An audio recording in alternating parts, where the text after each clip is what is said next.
In this video, let us discuss about another pattern, and this is a character pattern. Okay, so we can see all the values are characters, right?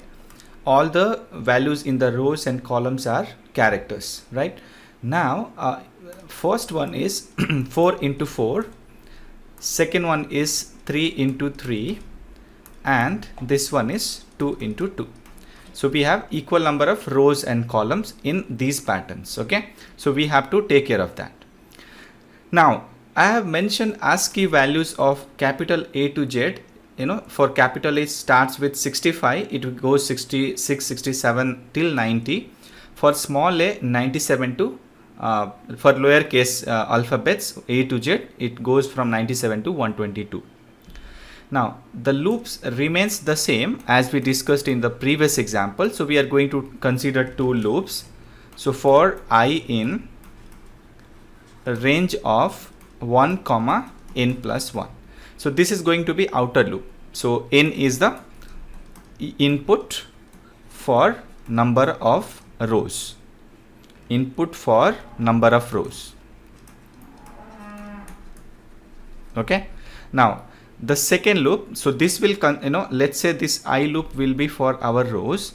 For j loop, j in range of 1 comma n plus 1, and this is for our columns. Okay, now what we are going to print here?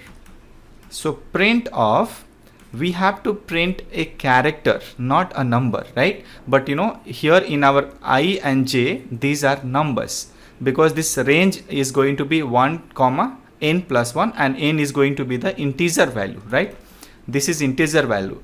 So for changing this integer into character, and we have to start with capital A and capital B and so on, because we are considering only in the uppercase, we have to consider this part. Okay, so 65 to 90. So at least for character A, we need to have the value 65 in integer, right? Then we have to take char of, so basically this char function used to convert integer to character.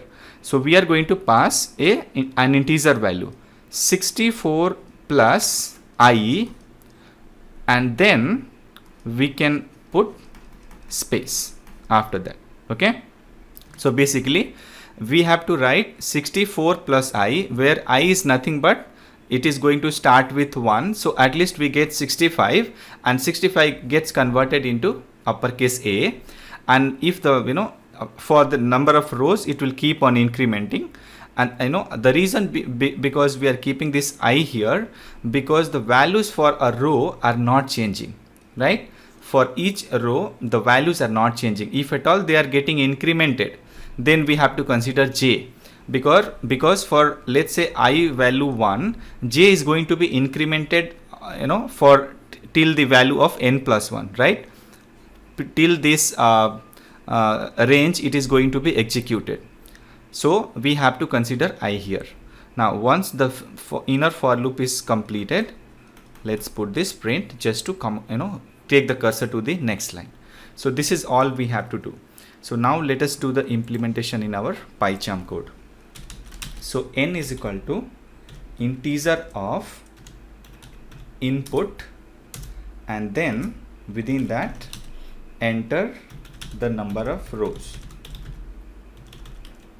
Okay, so we have got the user input now. Okay, now for this user input, what we have to do? We have to iterate for the rows and columns. So for I in range of, and this range is going to be 1 comma n plus 1. And now the other inner loop j in range of, and this is going to be 1 comma n plus 1. Okay, so we have two loops. Now let's print our values. So print of chr function, and it will take an integer. So 64 plus I, 64 plus I, and then end is equal to, let us put a single space. So that's all for the inner loop. And now when the inner loop is completed, we will just give this print. Save this and run this. Now enter number of rows. Let's say number of rows are 3. So we can see AAA, BBB and CCC. So basically this value got converted into 65, 66 and 67. Okay. Now let me put a colon here and a space just to look it more better. Let me save and run it again. If I give the value 5, now we can see the rows AAA, BBB, CCC till EEE, right? So this is our character. This is very simple character pattern. We will discuss some complex pattern as we go forward. Okay. So yeah.